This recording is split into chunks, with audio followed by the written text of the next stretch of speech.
All right, what's up, everybody? So, pretty much no introduction necessary. I'm here, pretty much, well, from the screen's perspective, next to the Godfather himself, the legend, Trevor Seven, telekinesis legend, the guy who pretty much like spread telekinesis, probably the biggest contributor to telekinesis work on the internet by far, hands down, Mr. Trevor Seven. To those of you that don't know, that was a brief introduction, but do you want to elaborate more on about yourself to the people that are out there? I mean, I'm guarantee you 99% of people of my viewers know who you are, but do you want to like maybe elaborate a little bit more about who you are and what you do and things like that? Um, yeah, I can do that. And I also shared a link in the private chat. If you want Oh, to, oh, okay. if you can share a screen, that will cover the basic introduction to how I got into telekinesis and my progression learning telekinesis. And I actually Gotcha. made Okay. that for another channel called Jaronism. But I find it pretty handy when people ask this question, how'd you get started? How long did it take you to do this, that, and the other?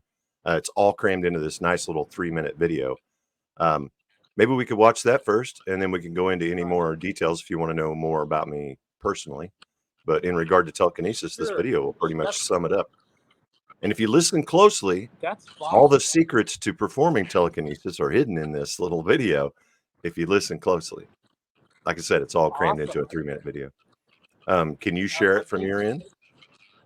possibly. I'm ashamed to admit this, Trevor. Um, I was a basic user, the free user of StreamYard for all these years. I finally made an upgrade yesterday just because Trevor Seven himself was coming on. I was like, okay, I got to definitely go pro. I have no clue how to screen share. And I don't know if I have that. I know there's another stage above the StreamYard capability that could possibly allow me to do that. I'm not sure if I have that capability or not, but I will Here, I try. could do it If from my not, end. Trevor, I I'll do it. deeply I'll do it. apologize. I You got you, can do it. brother. Oh, please, Let me you can do it from here. get to it first. Yeah, and that'll also, show some people a little bit of my skills too, because I don't really intend on doing any demonstrations tonight or anything. Let me know if you can see this. Maybe it won't let me share from my end. Nope, it's not letting it. Okay, It's I not can letting me. walk you through it. It's simple. See underneath your screen where it says present? Unfortunately, I'm not seeing that on my end. Like I You said, I'm guessing, Trevor, you have like the highest version of StreamYard. No, I've just got the regular old plain free jobby now. Really, Oh, you underneath your do? window, it doesn't say mute, stop cam, settings, stop screen, present. It doesn't have any of those little tabs underneath your screen. Uh, well, I'm on my phone. Maybe that's why. I'm guessing you're on your. Yeah, I mean, I'm on yeah, a you're definitely. PC. Yeah, you're on a PC. I can see. I see your microphone there, so you're obviously on a PC. Unfortunately, I'm on a phone. Perhaps it doesn't have the capability. Oh, darn! We're No already worries. live. I am That's all so right. so I'll disappointed. just I mean, walk you through Trevor it. had something prepared, and I feel so bad for not presenting Trevor's. No, Um. no worries at all, dude. Very laid Okay. back. Um, Okay. so basically, I stumbled on telekinesis accidentally. The whole journey actually started in 2010 when I started kind of cleaning up my diet a little bit. You wouldn't know it by looking at me. I used to weigh 240 pounds and I weigh 160 now, if that gives you any idea. So I started cleaning up my diet, and then that led to doing a little bit of meditation, and that led to doing some energy work, qigong in particular. And after doing that, I mean, this was all over the course of a couple years of doing this, and pretty soon, by 2011, I was doing it daily, meditation, qigong, and eating mostly live raw food. And I noticed I had a lot of extra energy, like I could feel things in my energy field. My sensitivity was increasing, and I just kind of did a search for um, chi energy and energy fields and stuff, and I stumbled across a psi wheel video, which is aluminum foil on or paper on a pin, and you cup your hands around it, and it starts to turn. And of course, I could do that right away, instantly. I thought, wow, so that's where I very first discovered telekinesis. was right then and there. And after about 6 weeks of practicing, I was able to turn it purposefully left and right from about 6 feet away. And I honestly stuck with that sight wheel for quite a while. And then I took the foil off and set it up and started pushing and pulling. And that's when I discovered that there's the yin and yang energy. And I just started kind of doing the exploration on my own and just kind of kept track of what works and what didn't work. And I noticed, the diet. I don't think it's any one thing. It's not all about chi. It's also about empathy, your mindset, and then, of course, your chi or your energy. But anyway, after about a year keeping that to myself, I'm hearing a lot of feedback. Maybe you could mute your mic while I'm speaking. Do you have a mute button? Oh yeah, sorry about that. That's all right. And then I went ahead and introduced it to my family. I have a wife and 2 children, and kind of showed it to them. And they were first a little scared of it, like most people are. It's like, ooh, that's black magic stuff or whatever. But when I kind of broke it down and explained, it's about empathy, mindset, energy, and expanding your awareness, and it's really a natural side effect of self-mastery is what psychokinesis is. And anyway, after I figured out that, about anyone could turn a psi wheel, my daughter was turning one and my wife, and I thought, man, I'm going public with this. So in 2013, I uploaded my first video to YouTube, and then I started making tutorials. And when I found out other people were learning how to do it based on my tutorials and stuff, I created a website called telekinesisschool.com. That's a free website where you can go and access my 5 tutorials as well as some written instructions and suggestions. And that went pretty well. And I think I got, up to probably 1,000 or so people that had learned from that. And people were wanting more information. So I created another website called Trebor7.com that featured 7 private tutorials and some one-on-one consultation, which Ken took advantage of, and a lot of other people, and helped a lot more people that way. And progression has been slow, but I don't spend, all day, every day practicing telekinesis. But I have gone, from foil and paper clear up to larger items like a coconut or pieces of fruit and things like that, some bigger things. And I still continue to help people learn and discover not only telekinesis, but other psychic abilities. And I really don't consider myself a teacher, because I think people are actually remembering more so than learning telekinesis. I think this is something we can naturally do. Like I said, it's a natural side effect of self-mastery. If you get your mind, body, and spirit in good health and cooperation and balanced, naturally psychic abilities will start to manifest. They may be in different forms. Maybe your intuition, or maybe it'll be premonitions, or maybe it'll be out of body experiences, or some type of psychic abilities will start to develop just by mastering your mind, body, and spirit. I don't know how much more you want me to elaborate, but the next step from there was Ormus, which is orbitally rearranged monoatomic elements, also known as monoatomic gold. That kind of came to me in a dream. A dream about me being gold, eating gold.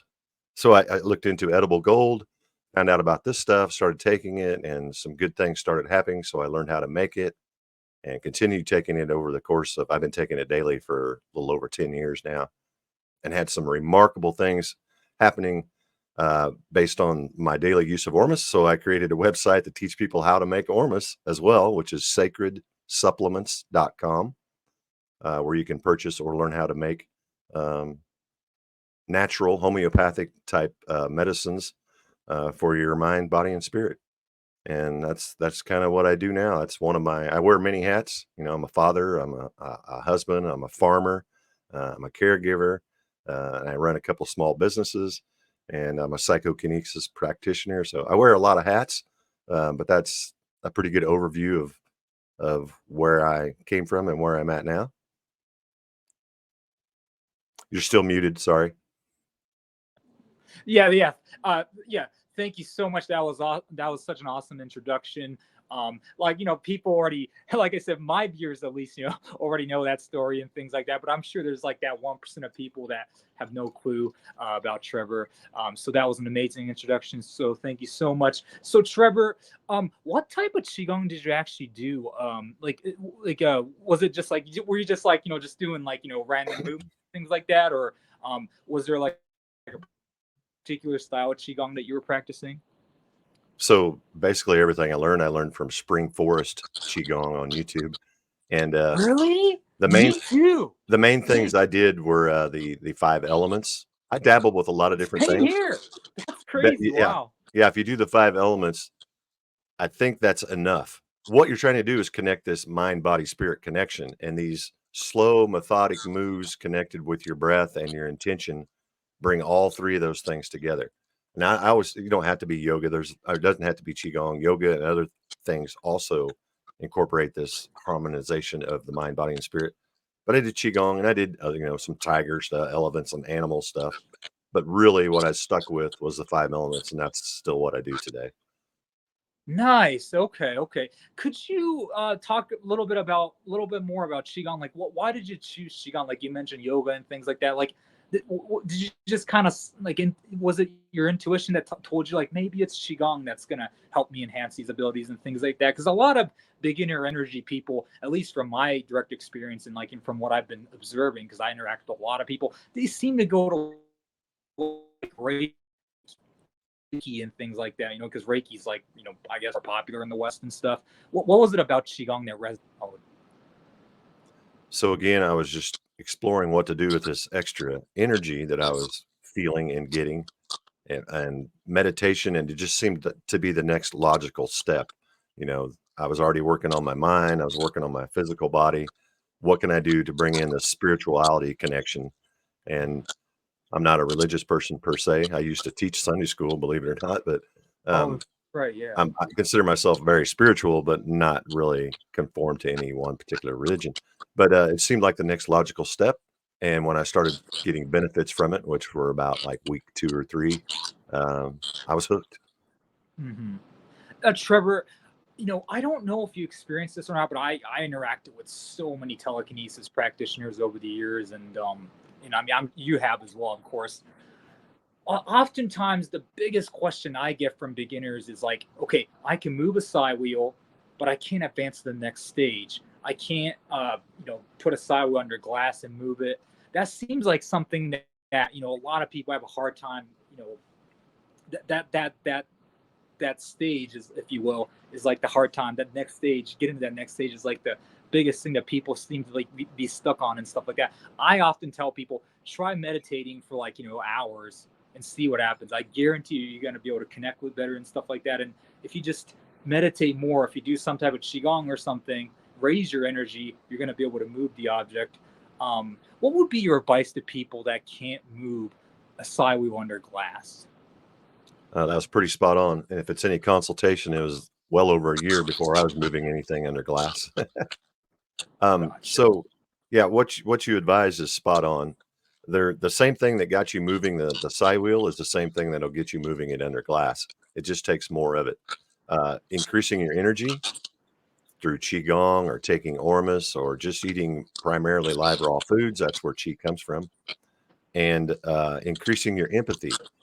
Empathy is one of the main parts people have trouble with because we've stopped empathizing with one another to protect ourselves because we're exposed to violent movies, dissonant music, uh, jerks.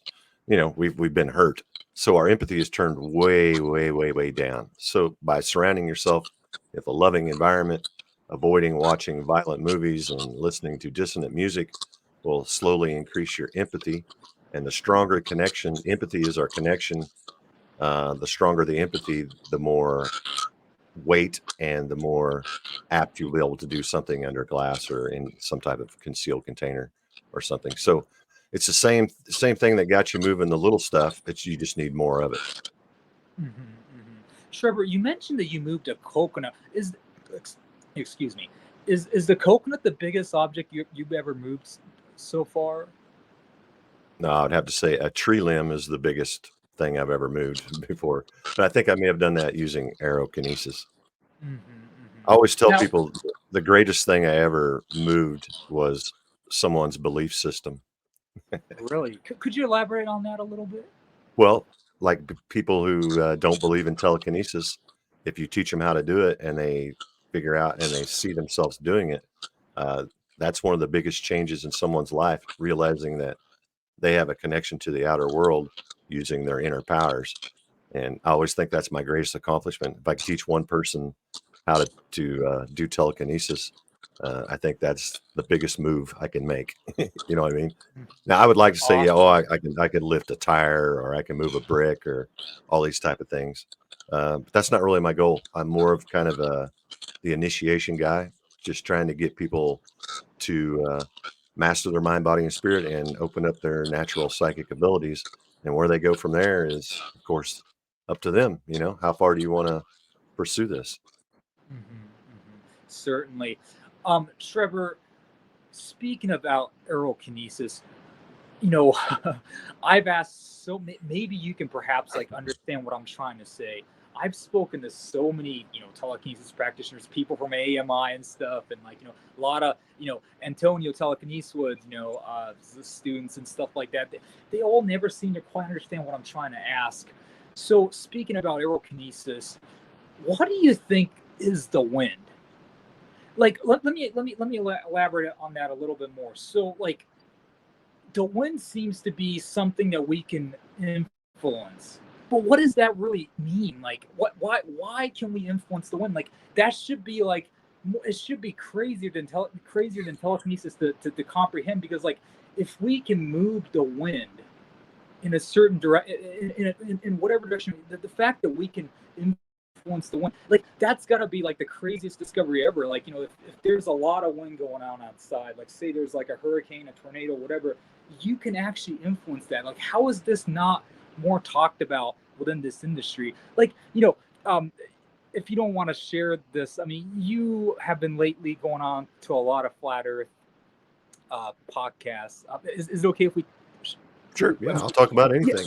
Yeah. yeah. Okay, awesome. So, like, you know, like, flat Earth is crazy enough as it is, but to me, like, this this aerokinesis thing has to be like the craziest discovery of all time. Because what is it? Because what does that mean? What is wind? If we can, do you see what you see what I'm asking? Like I think it's important for us to understand what wind is, because I think that'll really true. That's to me like that's like the root of, how we discover what this existence is, and like what this reality is really truly made of, things like that. Maybe Michael Grubb can answer this question more because he's more of an airbender. But do you understand what I'm trying to ask you? Like, wind itself needs to be investigated is ultimately what I'm trying to say. Do you kind of resonate with what I was trying to say at all? Well, this may sound a little hippy dippy or out there, but I consider Earth as a living being. So obviously the air is Oh, the breath of Earth. It's electrically generated, I believe, and when we connect with the greater connection we have with uh, Mother Earth, or whatever term you want to use, the greater your connection you'll have with the breath or any of her elements. So I consider that connection with the creator when you do stuff outdoors is greater. Whereas when you're working with individual objects, a lot more imagination and empathy and stuff is required. I think aerokinesis is easier than telekinesis. It's just harder to demonstrate because obviously there's some randomness to the wind flows. So it's hard to see, exactly what you're doing. A lot of times right. I see aerokinesis demonstrations and people are like, oh, I made this leaf tornado or whatever, where I can go to a store and if I sit there long enough, I'll see a wind tornado on my own. You know what I mean? Right, Like right. who knows if you did that or not? That's why I always try to stick more with the telekinesis Yeah, because it's more yeah, controlled and you can right, figure out, there's basically just a push and a pull, a yin and a yang. And once you yeah, figure out those energies and how to turn them on and off, and then right. of course the main part of the game is your connection from your subconscious to the outer world is the main thing. How you Right, communicate with your subconscious mind is the right, trick. right. So we mentioned flat Earth, or I mentioned flat Earth at least. How did you get into flat Earth? Um, so it was a big thing. Like I said, when you figure out that telekinesis is real, I started questioning all my belief systems. So what I did in December of 2012, I kind of wiped my slate clean. I took everything that was in the belief section and I just erased it and just stuck with the things I knew, things that I could verify myself, things that I was 100% certain of. And those are the only things I was going to call truth.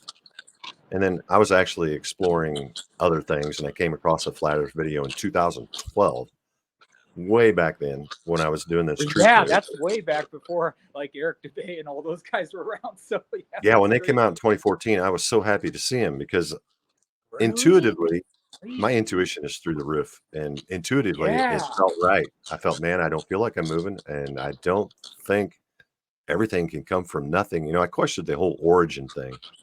But long story short, I watched a few videos, figured out how I could check for myself with some long distance camera work for curvature. And then obviously if you looked into it, there's really no way to prove that we're moving.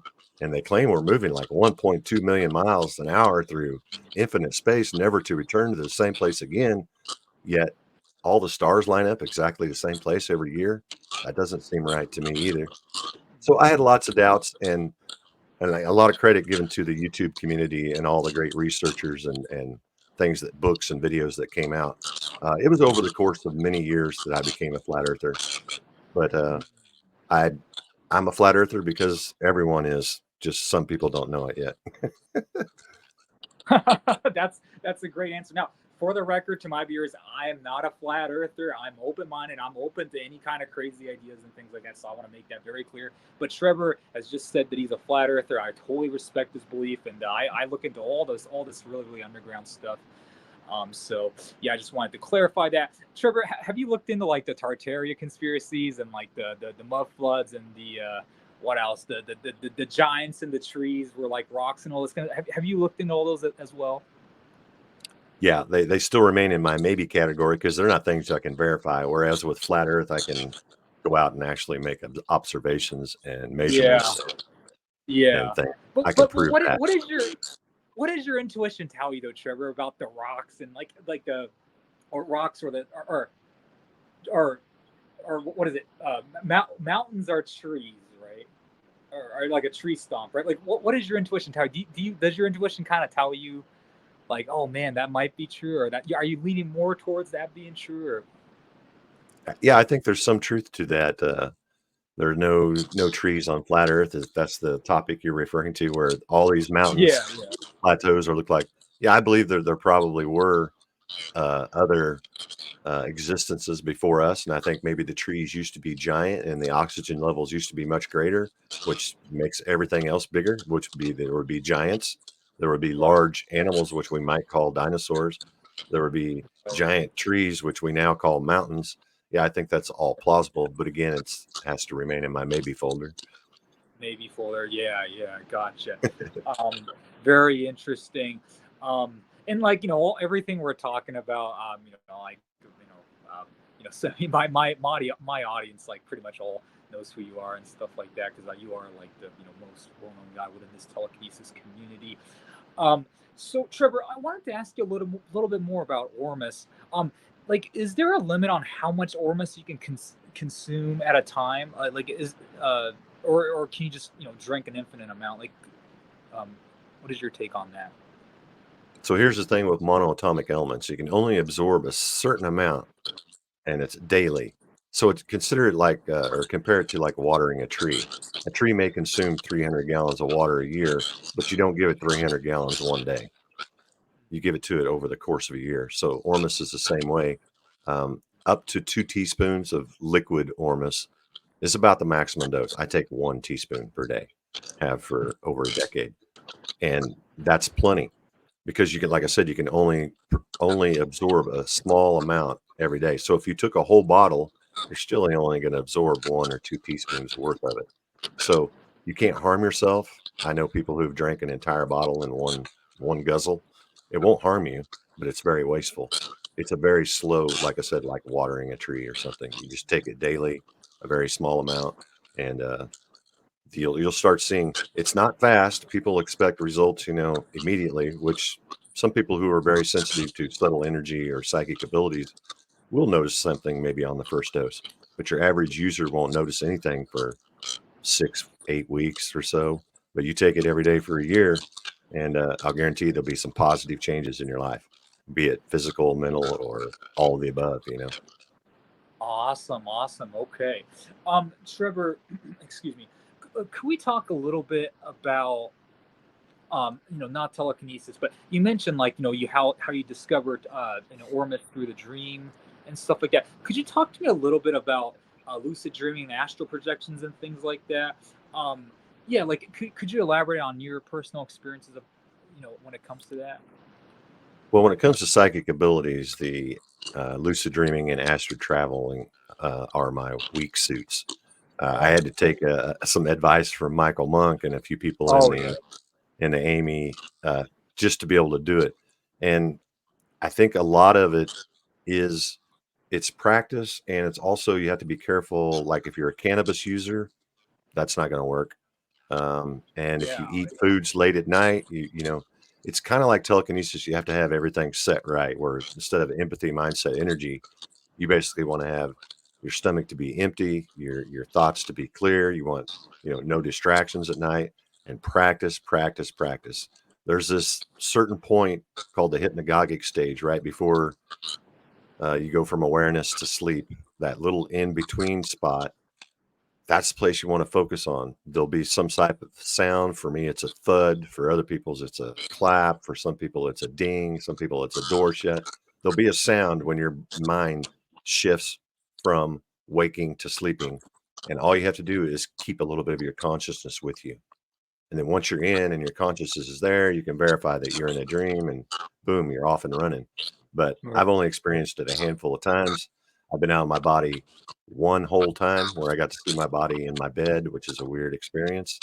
So Wow. it's not really my strong suit, but it takes Got practice. And there's a lot of good information on the internet about it. People who can help Right. you far, far more than I can. Right, right. What about remote viewing or like, a scene without eyes? Like, do you have any experiences with that a whole lot?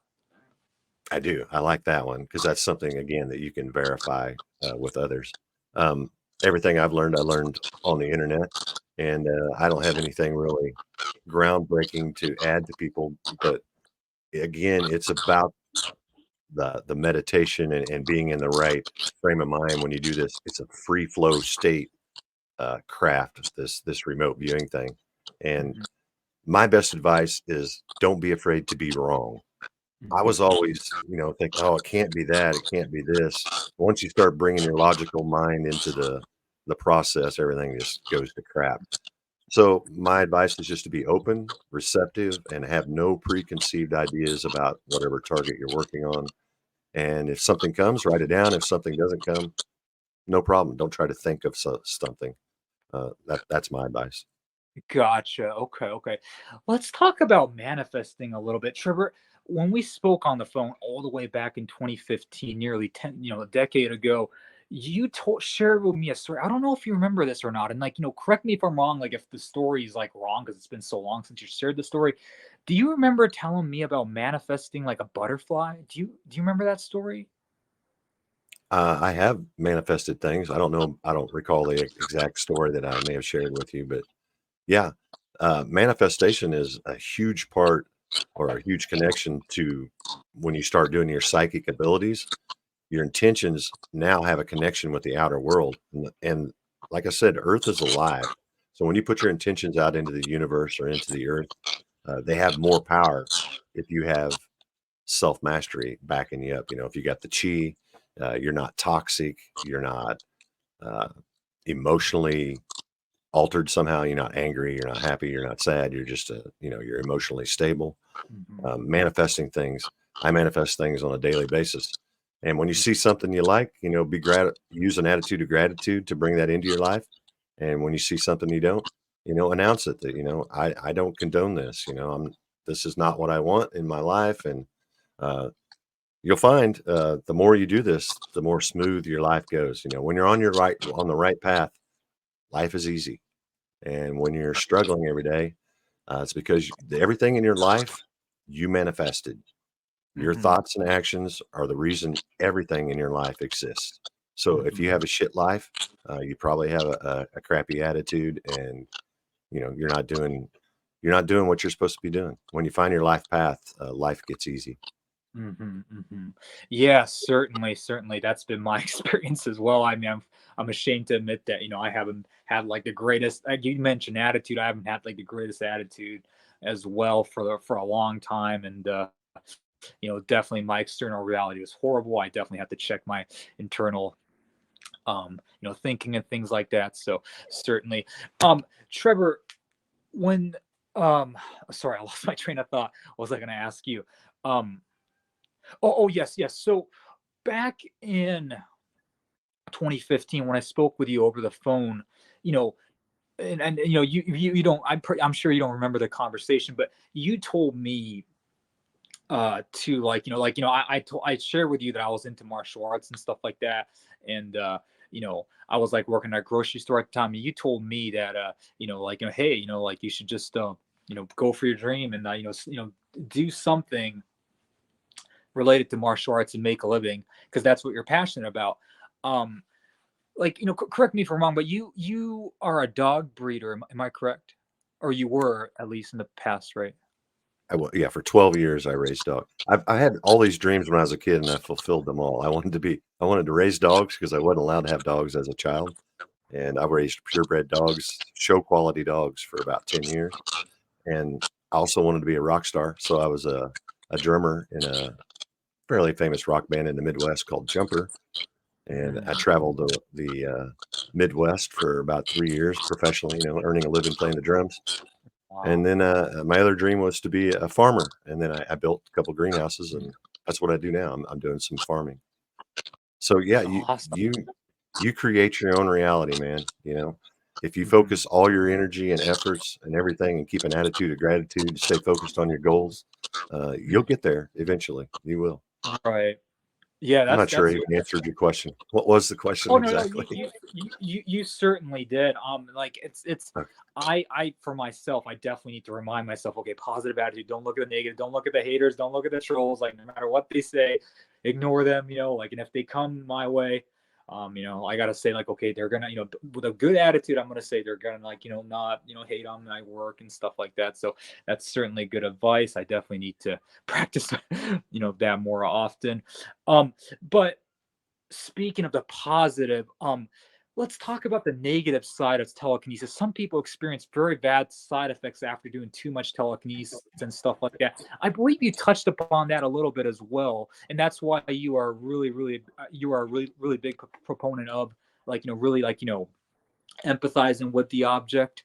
Um, could you talk to me a little bit about your experiences of like maybe perhaps like draining little bit too much energy doing telekinesis and things like that? Mhm. So the negative things of telekinesis. Uh, Once you're surrounded by all these demons, no, I'm just kidding. There's nothing like that. There's really no, the only bad side effects I've ever experienced from telekinesis, other than disappointment, is a headache and, a little bit of fatigue or what have you.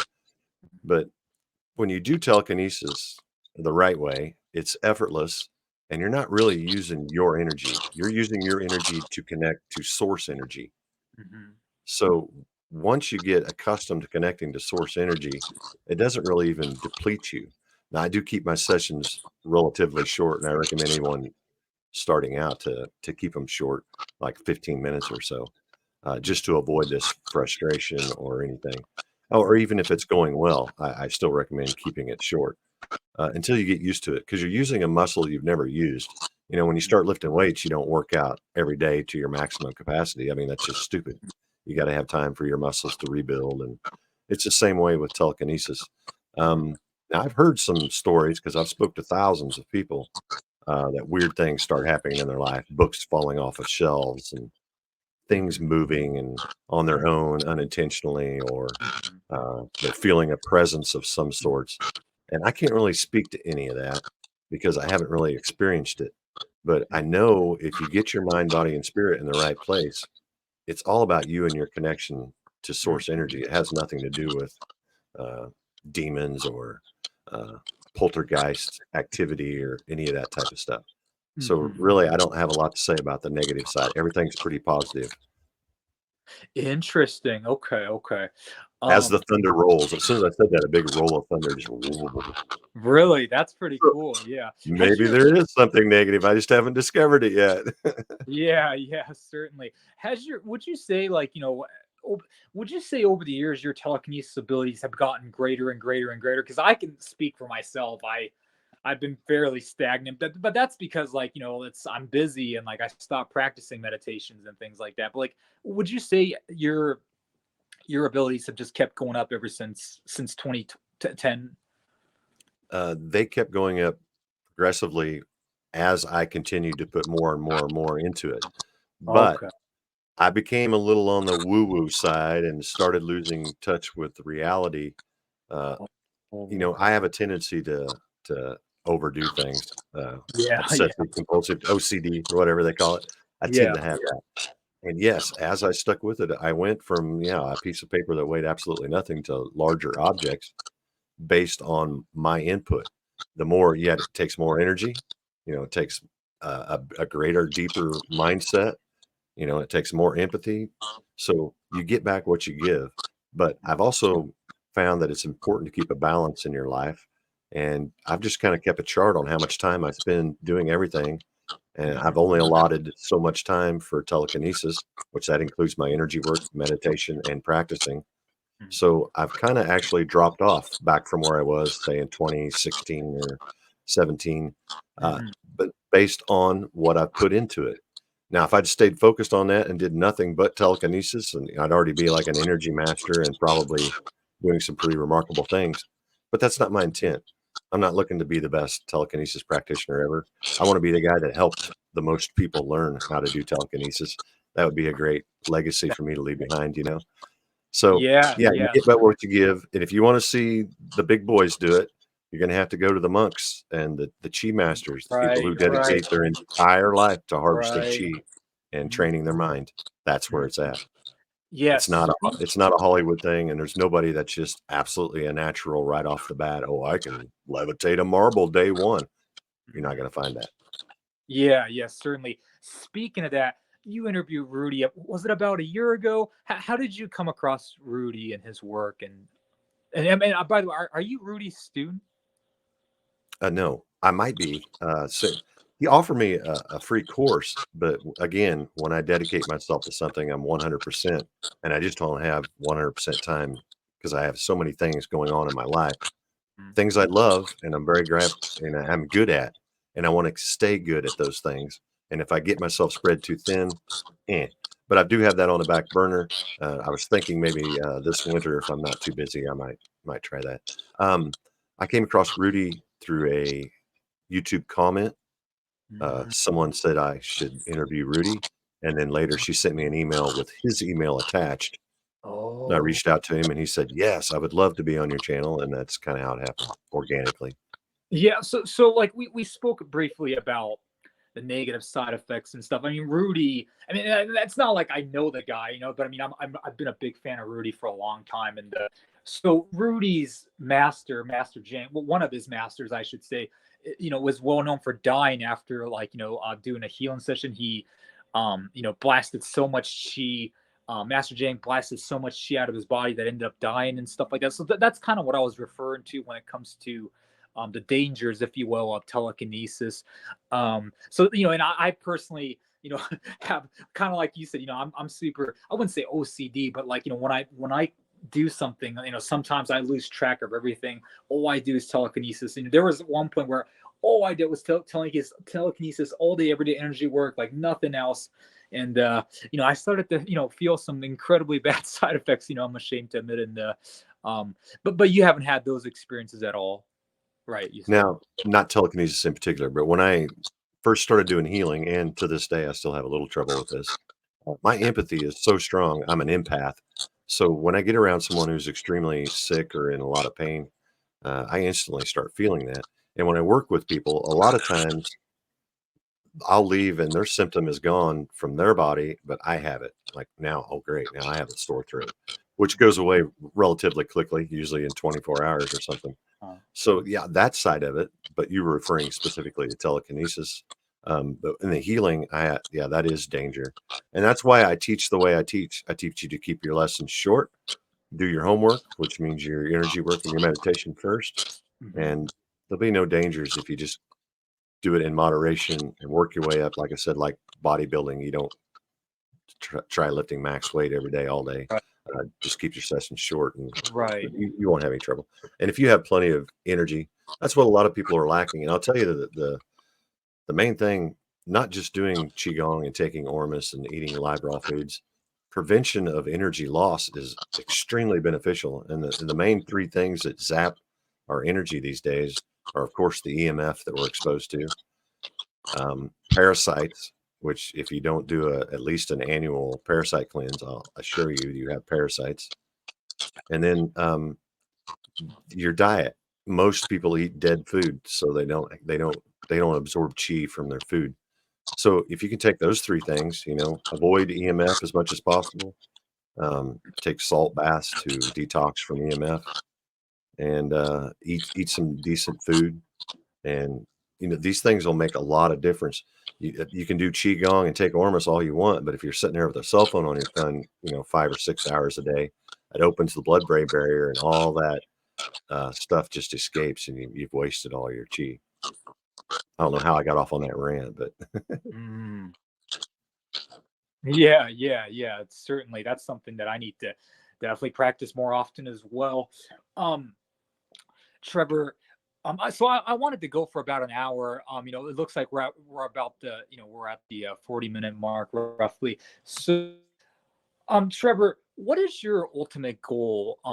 Back and it goes back to 2015 again. But when I spoke to you, your answer back then was like, as far as telekinesis goes, your answer was, I want to be able to levitate. Is that still your goal? um, I think it was for a long time, and yes, and I still want to levitate. But what I've discovered, based again on my own experience, chi comes out in like a pulse, an irregular pulse. And I think for levitation, you have to keep a steady stream of chi going. And I never figured out how to do that. I've watched some levitation, quote unquote, tutorials, and I've levitated some little things like pieces of ash and a little piece of dandelion seed and some really small things that weren't really camera worthy. But again, it's only for a moment. It's up and then right back down. So yeah, I would consider that still a goal, but I know what it's going to take, and I'm not willing to dedicate that much time and effort and energy into levitation. Gotcha. Okay. I do believe it's Um, possible. mhm. Correct me if I'm wrong, Trevor. Didn't one of your students, because you know how you used to offer Skype sessions, which I'm ashamed of it. I've never attended those. My gosh, I should have. Um, there was one of your students that did electrokinesis over there. Am I correct on that, or was it somebody else? I believe it was your Skype session. It was a group effort, and it was in Italy. The light that we flickered was in Italy, and we had people from Kentucky, Georgia, Missouri, Oh, several different places from around the world, and we all focused on it, and it flickered. mm, So, yeah, I I don't know exactly how all that works, and there may gotcha. have been, Okay. maybe he did it, the guy in Italy did it himself, there's no way to know. But, yeah, we do have that, and that video is on my channel. Okay. It's on. Oh, yeah, on your channel. Awesome. Okay. So one of your, Antonio Telekinesis is a huge fan of you. He considers himself your student and stuff, and you obviously had him on, your channel multiple times. Spoke about him a few times and stuff. He during our interview live, all the way back in 2020, I would say, Antonio moved the side wheel under glass. Well, no, sorry, it wasn't under glass. I need to, be clear. It was under a plastic container, but still, side wheel plastic container, my side wheel plastic container, over the internet. He lives all the way in Maine. He moved it, and it was very clear. I still have that footage as well. Like, Mhm. do you have any? Do you have any personal experiences with moving things over the internet? Yeah, Besides electrokinesis? I had lots of people when I was doing I don't really do the one-on-one consultations anymore just from time restraints mainly, Right. but, yeah, I had lots of people wanting me to do that, and I'd say I'm about a 50-50. And a lot of times I think it's the person I'm working with, has something to do with it because I think they kinda work as a vessel, And I notice when people are just absolutely 100% negative, no way this is going to work. A lot of times it won't work. So, Oh, like I said, I bat about 50-50. That's why I try to avoid doing live demonstrations, because oh, gotcha. if it doesn't work, people go away, haha, I told you so. And if it I does work, know, they I think, know, I know you that know, feeling too. Yeah, that's why I get super nervous when I try to do it live and stuff on Facebook. So I try not to do it. But there's guys that are just like, yeah, of course I can do it. It's easy, like, yeah, it's like, and I wish I could get to that level, but like Antonio can and stuff. Which, speaking of him, he kind of fell off the map. So I'm hoping he's doing well. Um, yeah, what's so the deal with Tony? Is he not making videos anymore? I haven't seen anything in my feed from No, him no, for a while. he's not active. I mean, he used to make videos every single day. I mean, truly, probably the most dedicated person as far as online goes. By far, the most dedicated individual. Not making videos anymore. Totally, off. Totally, yeah, silent on Facebook and stuff. Several people messaged him, no response. So I really sincerely hope he's doing well. If you're watching this, Antonio, we're hoping you're doing great. But I mean, I've been off online for a long time and stuff, so I kind of understand. I mean, you can relate, right, Trevor? You've taken like your year-long break and stuff like that in the past, so maybe he's kind of burnt out and needing a little bit of break. Um, so Trevor, what is your ultimate spiritual goal? You would say, yeah. Do you have any spiritual goals in your mind? Like for instance, do you want to become an enlightened master eventually, or is it just like you simply said? Do you want to just share telekinesis to the world, and you're content with that? I think my spiritual journey goal can be summed up to just leave the world a better place than it was when I got here. And if that's through spreading enlightenment, or healing people, or teaching people how to you know correct things that are wrong with their body or mind using natural homeopathic methods and energy and that sort of thing. I just kind of want to bring a little bit of enlightenment and joy. I like making people laugh. I like feeding people. I grow medicine for people, just to give and be grateful, and like I said, leave the world a better place than it was than when I got here. Hmm. What are like your social media goals are concerned? Like, are you content with like, basically, I don't know how many subscribers you have on YouTube, but it's quite big, a lot bigger than my channel, certainly. Like, do you want to get to like 1 million subs eventually and stuff like that, or is that a little too much? I certainly don't want to get that big because I don't want that kind of attention. I want to maybe make, maybe like, like at most 100,000, and I'd be like, I'm capping at that. What are your social media goals? I have zero social media goals. Oh, uh, you're I really don't. I could care less how many. I'm fine with 47 subscribers, or I'm fine with 47,000 subscribers. I, really, I, it's not really important to me at all. My channel is really, non-monetized. My intention was never to make money or to be show off. In fact, I don't even like being on camera that much. The only reason really? I share my demonstrations very sparingly, as you noticed. I'll put out Right, right. maybe a dozen or so a year. Yeah, Those are just for inspiration, and just kind of keep my channel alive.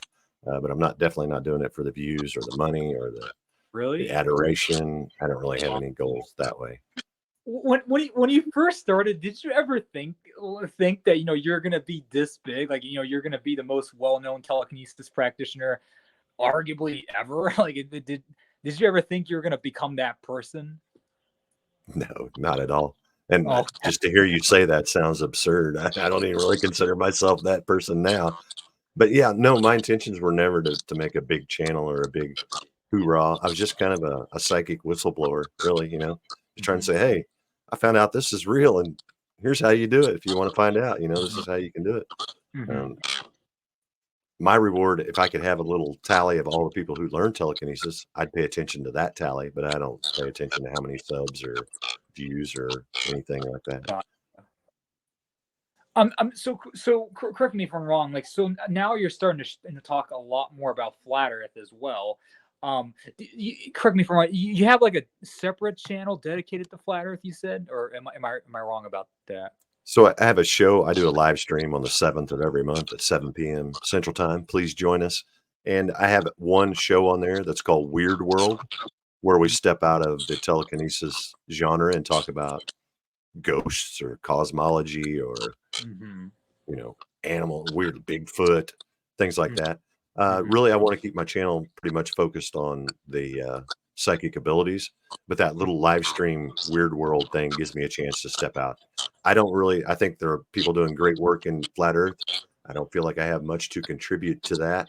So I don't really talk too much about flat Earth. If somebody asks me, I will. And I've had a couple guests on, or I've had David Weiss on twice to talk about flat Earth because I think it's important. If you think you're a insignificant, evolved pond scum on a ball flying through infinite space, with Yeah. no particular person, and all Big Bang and all that crap. All that does is take God out of the equation. And Mhm. there is definitely a creator. I don't claim to know who it is, but Oh, there's definitely interesting. a creator, and you can have a connection with that creator, and it'll improve your life.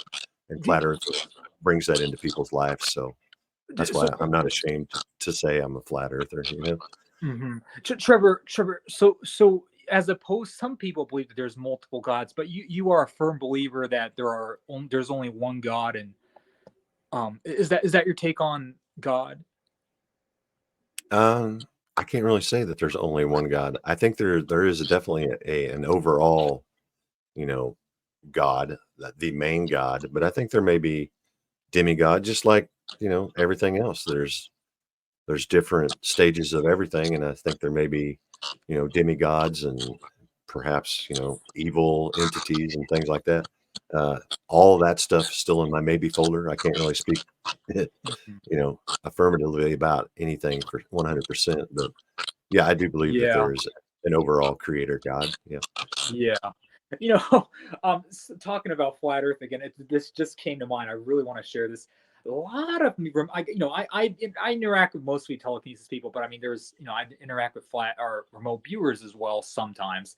A lot of remote viewers, a lot of mindsight people, they're really into UFOs, and as a result, they're more into like UFOs and stuff, and they're probably like a spinning ball believer, if you will.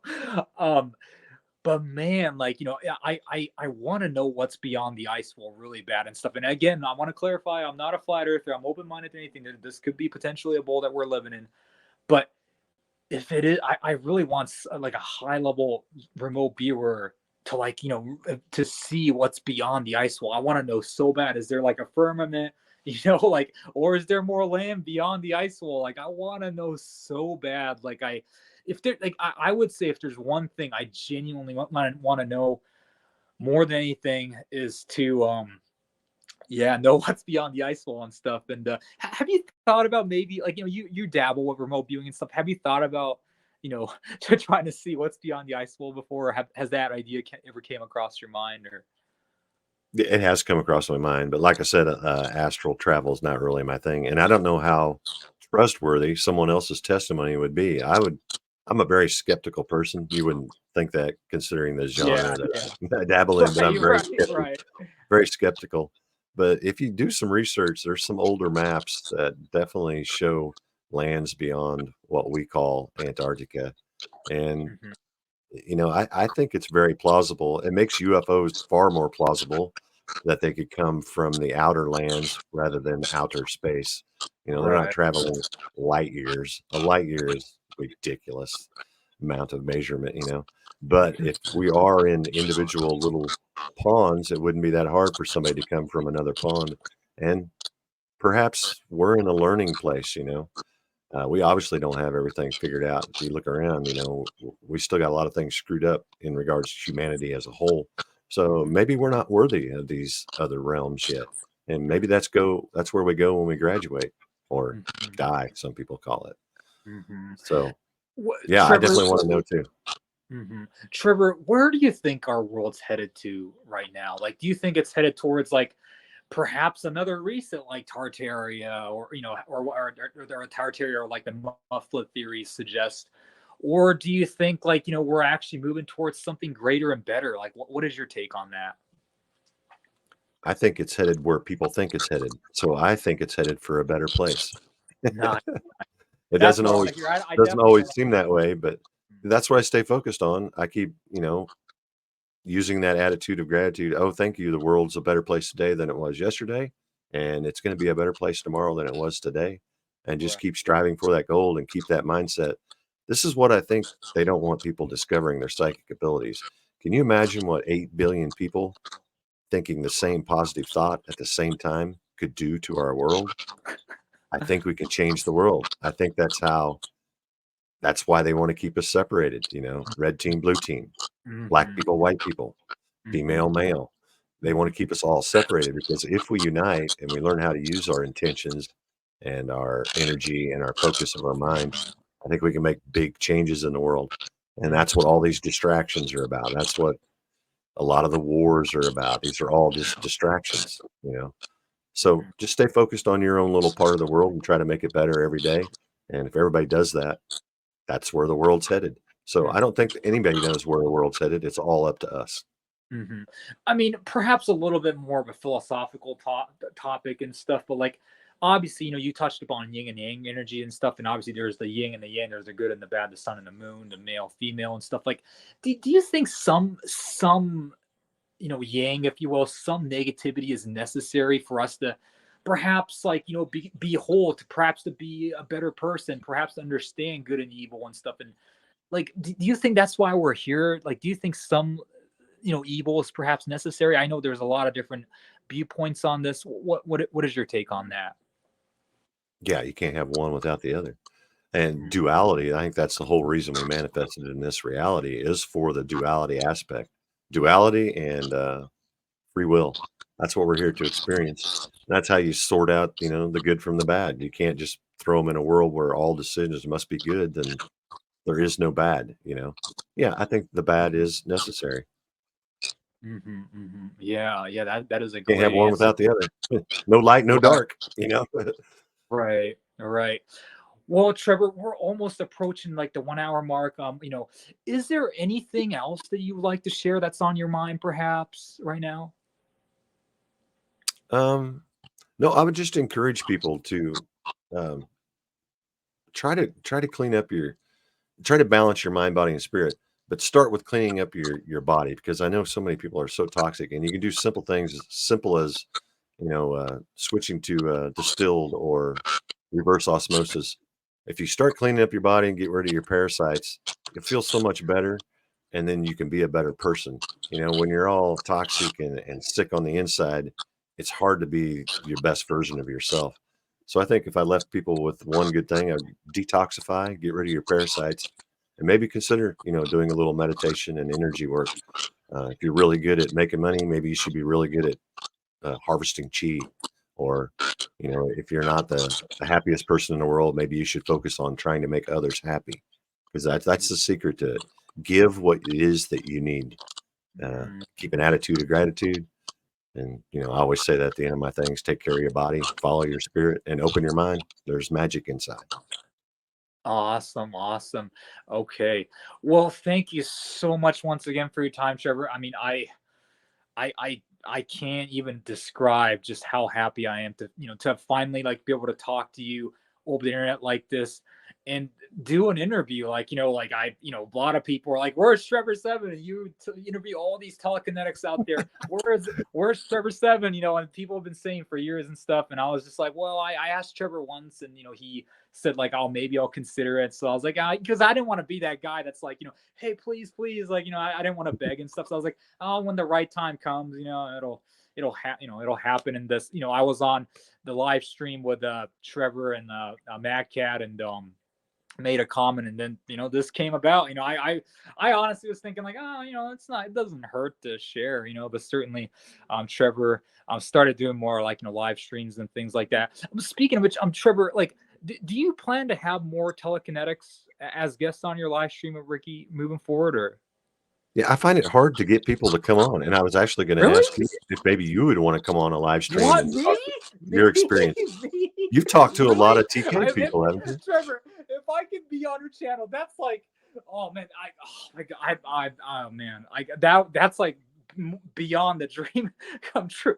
Like, now I might start crying because I'm a big fan of this telekinesis work, and obviously you are, the you're the most well-known guy and stuff. If I can be on your channel live with Ricky, oh, I might start crying, man. Well, we can definitely make that happen. And I'd like to talk to you about you've interviewed a lot of different people. I'm sure you've heard some crazy stuff, and you probably have Oh, some insights. so many crazy experiences. Some of the stuff I can't share because I mean I've had some, yeah, I can't share everything, but I've had some good experiences, bad experiences, and but I mean overall good, I would say. I mean, there's this work is, I firmly believe this is the most important work that the world needs to be discovering and stuff. So yeah, so I Yeah, let's firmly face believe it. that. It's just I can't believe that I'm the guy because I mean as far as like a dedicated, I mean there's tons of spiritual podcasts out there, but as far as a dedicated telekinesis podcast, I'm still the only one in the world. So superpower interviews. So yeah, so yeah, I mean, I sometimes like, like, man, I can't believe I'm doing this work, but somehow I'm doing this work. So yeah, so Nice. Well, I don't mean to put you on the spot, but we can book it right now. Let's do May 7th. How's that sound? May 7th, really? Yeah, 5/7, May 7th. Oh man, that will be. Let's do it, Trevor. I mean, I've wanted to interview Matt Cat as well, so this will be a perfect opportunity. Yes, oh man, it'd be more than a pleasure, Trevor. I've been such a big fan, and I said that so many times today, but yeah, I would be more than happy to. Let's make it happen, man. We're just ordinary people. You and I are both just ordinary people. But I was browsing your channel while I got here a little bit early, and I noticed several people that were students of mine. And Yeah, I yeah, a might go lot of back people. and I might go back and listen to some of their testimonies and maybe steal a couple videos and make some shorts out of them or something, if you don't mind. Oh, feel free to. Please, Cool, please cool. do. Yeah, we need to That'll send be some traffic to your channel because the work you're doing is important, and there aren't a lot of people doing what you do. So don't yeah, underestimate yourself so, and your yeah, value. You're an important part of this entire enlightening process, right. dude. I don't know. Yeah, Yeah, don't yeah, idolize me. absolutely. You're doing stuff that I can't do. You're doing great, Yeah, bro. yeah. You're doing great, kid. Oh, thank you. I mean, yeah, I recently understood that, man, like, like what is my role in this whole telekinesis, industry? I mean, like I for the longest time I wanted to become like the next Trevor Seven, the next Michael Grubb, the next Michael Monk. But I thought to myself, like, I mean, that's too much of a burden, maybe, because like doing like demos and stuff. I mean, it's not inevitable that you get like haters and stuff, and I just didn't want to be that guy. The more I thought about it, I didn't want to be that guy. But doing interviews and stuff, and asking people their stories and stuff like that, I think I'm really good at asking questions. I think I'm really good at like connecting with people and bringing out the best in people and stuff. So I thought to myself, what the heck, like this is probably something I'll do. So Yeah, definitely. One thing I might recommend is getting a set of headphones or a different microphone because there's a lot of feedback when your guest is speaking. I only watched 2 of your videos, but I can hear it happening oh, now you too. You sure? might consider that Well, a set of headphones or something. yeah, well, I mean, I just need to do PC. Like, see, the reason why I use my phone is because my phone like never loses a connection, but when I use PC, sometimes my internet like loses connection and stuff. But sometimes when I bring on like super high level energy practitioners such as yourself, weird things happen. So I obviously don't want that to happen. So I've been using my phone. But no, certainly great advice. I think I do need to start using PC because if I want to take this, take this work a lot more seriously and stuff, make it professional, I definitely need to start using more PC. So yeah, that's definitely great advice. Yeah, no, I mean just more pleasurable for your listeners. It's not a game changer. It was just a suggestion. But yeah, we'll do it. Yeah, yeah, You're watching this now. yeah. Be sure to join us live on May 7th. May We're gonna 7th. bring my Let's man make it Ken happen. on, and we're gonna talk some crazy stories about Yeah. telekinesis. That'll Is, be is cool. Ricky is Ricky gonna be there? Matt Cat gonna be there? He's there every night that he's not working. So if he's not working May 7th, he'll be there. Oh my god, I mean I've been a big fan of Matt Cat as well, so I really hope that will happen. So oh my goodness, that's amazing. Okay, well I've been talking about myself for the last 10 minutes or so. Um Thank you so much once again, Trevor. I think we'll wrap it up today, and I will see you again on May 7th. Thank you so much, Trevor. And to those of you that are that never heard of Trevor, I will leave his links in the description below. So Awesome. Appreciate that. Thanks for watching, yeah, everybody. yeah. See you, Trevor. See you.